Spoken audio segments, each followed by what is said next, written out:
जबलपुर गांव में एक राजा रहता था। उसकी दो पत्नियां थी, पद्मा और सुमित्रा। पद्मावती बहुत ही क्रूर स्वभाव की थी, वहीं दूसरी तरफ सुमित्रा बहुत ही शांत व उदार थी। दोनों रानियों के एक एक पुत्र थे, उदय और भानु। भानु प्रताप सुमित्रा का पुत्र था, जो बहुत समझदार व बहादुर था। वह हर कार्य में निपुण था। वहीं दूसरी तरफ पद्मा का पुत्र उदय बेकार और नकारा। कोई बात नहीं बड़े भैया, आप दिल छोटा मत कीजिए। अगली बार आप अच्छे से तैयारी करना, देखना आप जरूर जीतोगे। अरे आज भी इसका निशाना मुझसे अच्छा लगा है। अरे ऐसे ही चलता रहा तो मेरा बेटा राजा कैसे बनेगा? ये देख पद्मा बहुत ही चिंतित रहने लगी। रानी पद्मावती भानु प्रताप की कामयाबी से बहुत चिंतित रहती थी कि कहीं महाराज उसके कुशल कार्यों की वजह से उसे आने वाले समय में राज्य का राजा न बना दे। एक दिन पद्मावती राजा से बोलती है, मुझे आपसे एक वर चाहिए। महारानी, तुम्हें वर मांगने की क्या जरूरत है? सब कुछ तो तुम्हारा ही है। बताओ क्या चाहिए तुम्हें? आप भानु प्रताप को मरवा दो और उसकी माँ को कारागार में डाल दो। महारानी, यह आप क्या बोल रहे हैं? नहीं नहीं, मैं ऐसा नहीं कर सकता। ठीक है, मैं ही इस राज्य को छोड़कर चली जाती हूँ। यह तुम क्या बोल रही हो? राजा ने उसकी बात मानने से इनकार कर दिया।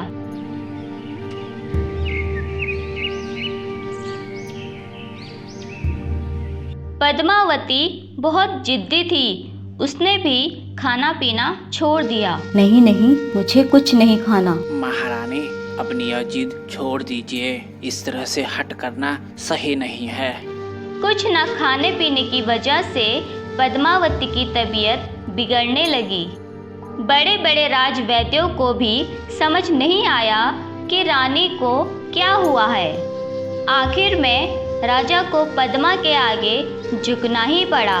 महारानी, मैं तुम्हारी जिद के आगे हार गया। मैं कल ही राजकुमार को इस राज्य से बहुत दूर लेकर जाता हूँ। आप अपने वादे से मुकर तो नहीं जाओगे? ठीक है, मैं वचन देता हूँ, जो तुम बोलोगी मैं वही करूँगा।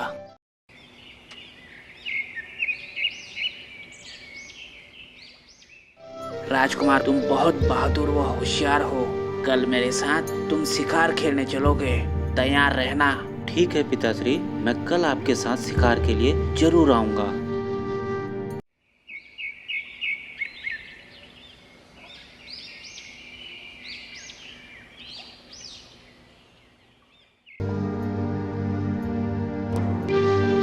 दूसरे दिन राजा भानु को लेकर जंगल की तरफ चल दिया। अब देखती हूँ मेरे बेटे को राजा बनने से कौन रोकता है। इसे कहते हैं सांप भी मर गया और लाठी भी नहीं टूटी।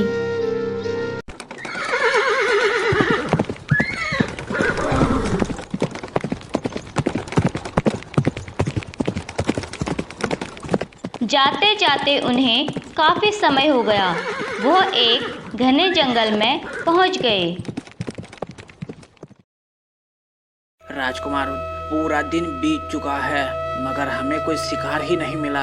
एक काम करते हैं, आज रात तंबू गाड़कर यहीं ठहर जाते हैं। कल सुबह वापस महल चले जाएंगे। जैसा आप बोले पिताश्री। वह एक जगह तंबू गाड़कर वहीं आराम करने लगे। रात में जब भानु सो गया तो राजा उठा और घोड़े पर बैठा। यह मेरा बेटा है, मैं इसे कैसे मार सकता हूँ? इससे अच्छा यह होगा मैं इसे यहीं छोड़कर चले जाता हूँ, बाकी आगे इसकी किस्मत। उसके बाद राजा भानु के घोड़े को लेकर वहाँ से चला गया।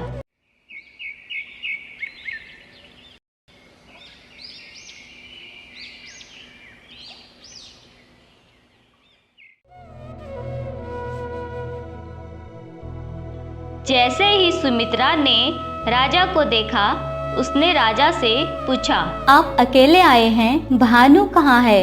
राजकुमार पर किसी जंगली जानवर ने हमला किया और उसे खा गया। राजकुमार ने मुझे बचाने के चक्कर में अपने प्राणों का बलिदान दे दिया। ये क्या बोल रहे हैं आप? नहीं नहीं, मेरे भानु को कुछ नहीं हो सकता। मेरा भानु, मेरा भानु। सुमित्रा दुखी होकर रोने लगी। पिताश्री, आप कहाँ हैं? अरे, यहाँ से तो हमारे दोनों घोड़े गायब हैं और पिताश्री भी नहीं हैं। कहाँ चले गए? न जाने कहाँ चले गए। कहीं ऐसा तो नहीं मुझे यहाँ अकेले छोड़कर चले गए हो? नहीं नहीं, ऐसा नहीं हो सकता। पिताश्री, अगर उन्होंने मुझे जानबूझकर यहाँ छोड़ा है तो इसकी कोई वजह होगी। मैं उनकी आज्ञा का पालन जरूर करूँगा। मैं अब से यहीं रहूँगा जब तक मुझे लेने महल से कोई नहीं आता।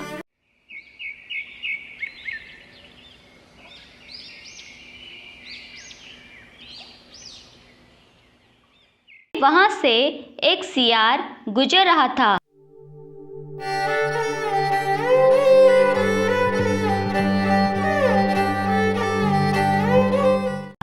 उसकी नजर भानु पर पड़ी। अरे, इस घने जंगल में इंसान, यह कौन है? इसे तो मैं अभी मजा चखाता हूँ। सियार छुप गया और डरावनी आवाजें निकालने लगा।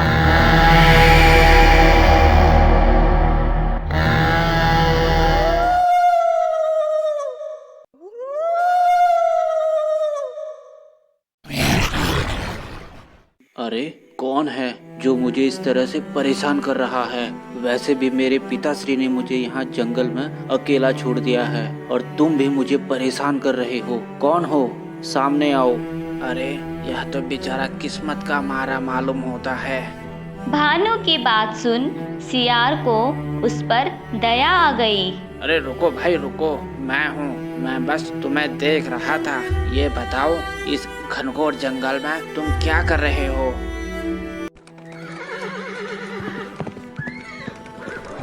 पूरा दिन बीत चुका है मगर हमें कोई शिकार ही नहीं मिला। एक काम करते हैं, आज रात तंबू गाड़कर यहीं ठहर जाते हैं। कल सुबह वापस महल चले जाएं। अच्छा, कोई बात नहीं, घबराओ मत। आज से तुम मेरे साथ रहोगे। चलो, आज हम रहने के लिए एक अच्छा सा घर बनाते हैं। दोनों ने मिलकर अपने रहने के लिए एक झोपड़ी बनाई। उसके बाद दोनों एक साथ रहने लगे।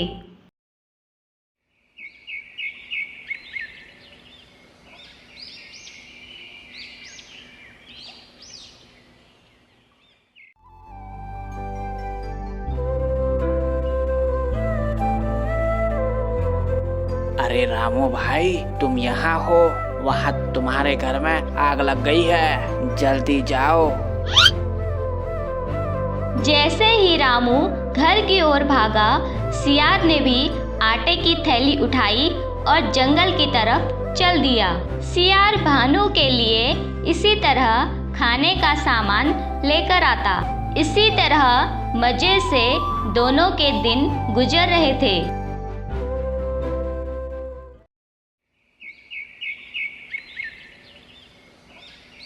बहुत दिन बीत गए। एक दिन सियार ने भानु से बोला, भाई तुम बहुत बड़े हो गए हो, अब तुम्हारी मैं शादी करवा देता हूँ, क्या कहते हो? अरे बड़े भैया, मुझ गरीब से कौन शादी करेगा इस जंगल में? अरे ऐसे कैसे? तुम मुझे बड़ा भाई भी कहते हो और मैं बड़े भाई की जिम्मेदारी ना निभाऊं, ऐसे कैसे हो सकता है? ठहरो, कल ही मैं तुम्हारे लिए एक अच्छी लड़की देखने जाता हूँ। सियार के काफी मनाने के बाद भानु मान गया। चलो ठीक है, जैसा तुम्हें सही लगे।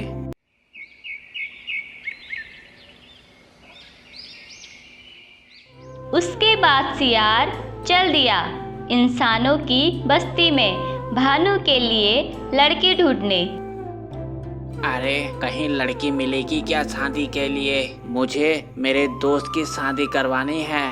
सियार काफी जगह गया, सबने सियार की बात सुन मना कर दिया। अरे नहीं नहीं, मेरा दोस्त आप लोगों की तरह इंसान ही है। लोगों ने सियार से पीछा छुड़ाने के लिए उसे राजा के पास जाने के लिए बोल दिया। क्यों ना मैं अपने मित्र के लिए राजा के पास जाऊं, हो सकता है वहाँ काम बन जाए। सियार राजा के पास पहुंचा। महाराज की जय हो। महाराज, मैंने सुना है आपकी कन्या विवाह योग्य हो गई हैं। अगर ऐसा है तो आप बुरा ना माने, मेरा एक मित्र है, मुझे उसकी शादी करवानी है। अरे क्या बोल रहे हो? एक सियार के साथ मैं अपनी राजकुमारी की शादी? तुमने ये सोच भी कैसे लिया? महाराज, जो मेरा मित्र है वह इंसान ही है, वह होशियार और बहुत बहादुर भी है। अच्छा ठीक है, अब तो मिलना ही पड़ेगा उस लड़के से। एक काम करो, कल उस लड़के को यहाँ लेकर आओ, आगे की बात तब करेंगे। सियार वहां से विदा लेकर वापस जंगल पहुंचा। उसने सारी बात भानु को बताई। अरे बड़े भैया, यह आपने क्या कर दिया? राजा अपनी राजकुमारी का विवाह भला मुझसे क्यों करने लगे? यह तो आपने गड़बड़ कर दी। अरे मित्र, देखते जाओ मैं क्या करता हूँ। सियार रात को छुप छुप कर महल में गया और उस कमरे में गया जहां राजकुमारियां सो रही थी। सियार जंगल से एक जड़ी बूटी लेकर आया था। उसने बड़ी सावधानी से दोनों राजकुमारियों के मुंह में उस जड़ी बूटी को लगा दिया, फिर वहां से वापस जंगल आ गया।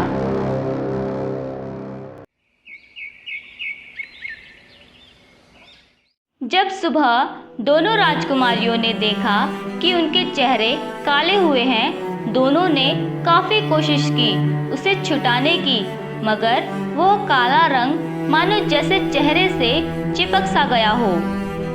उन्होंने ये बात राजा को बताई। राजा ये सुन बहुत चिंतित हो गए, क्योंकि आज उन्हें देखने लड़के आने वाले थे। अरे अरे, ये क्या विपदा आ गई?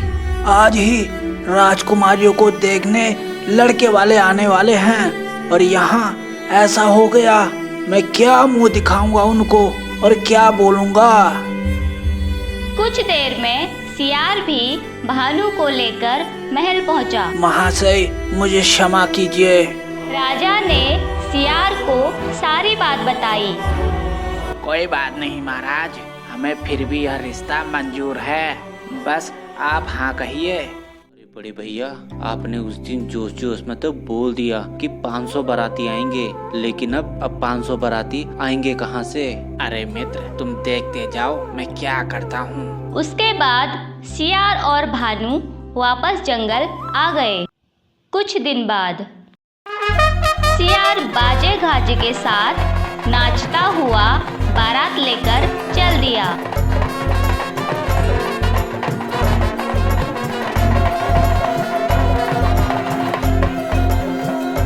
यह लो, इन सारी पत्तों से बनी इन सारी टोपियों को इस नदी में फेंक दो। ठीक है बड़े भैया, जैसा तुम बोलो, मैं सारी टोपियों को इस नदी में फेंक देता हूँ।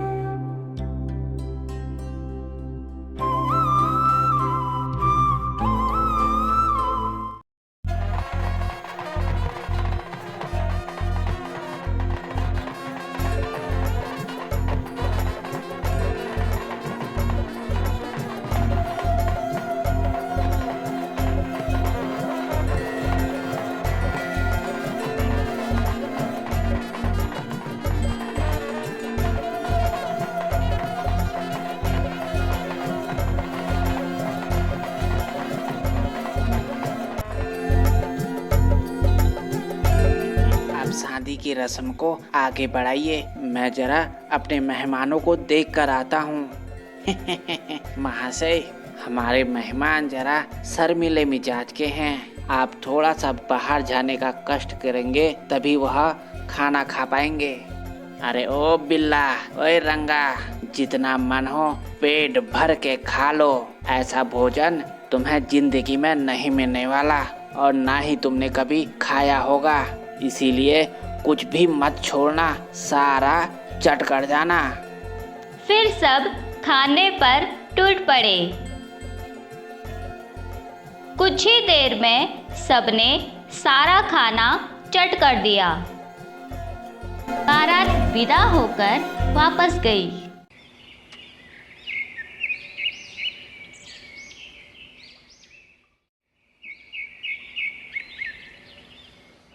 बड़े भैया, आपने मेरे लिए बहुत कुछ किया है। बस एक आखिरी एहसान और कर दीजिए। जबलपुर नगर में एक राजा हैं सुबोध, मैं उनका पुत्र हूँ। उनकी पहली पत्नी है सुमित्रा, वह मेरी माता हैं। क्या तुम उन्हें लेकर आ सकते हो? तुम्हारा बहुत एहसान होगा मुझ पर, मगर हाँ, वहाँ तुम्हें सावधानी से जाना होगा। सिर्फ मेरी माता के अलावा किसी को भी मेरा नाम मत बताना। महल के लास्ट छोर पर उन्हीं का कक्ष है, आप सीधे वहीं चले जाना। जाओ, आप किसी न किसी तरह से उन्हें यहाँ लेकर आ जाओ। ठीक है मित्र, मैं जाता हूँ।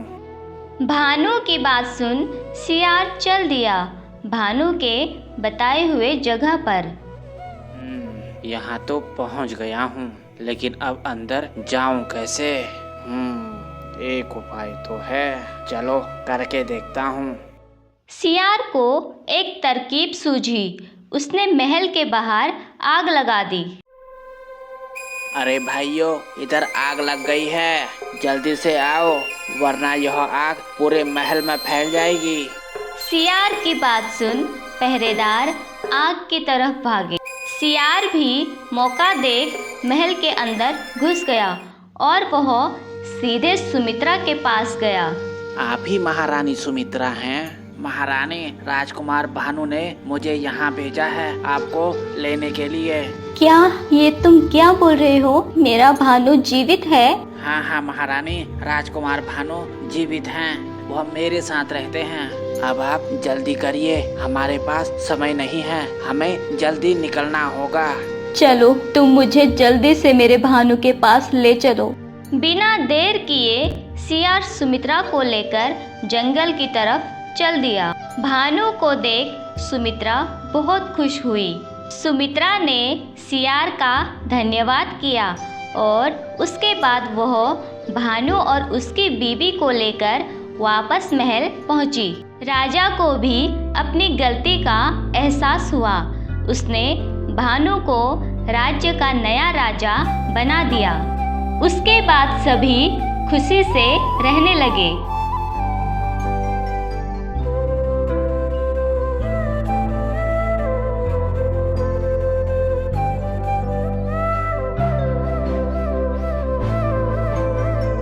तो दोस्तों, ये थी हमारी आज की मनोरंजक कहानी।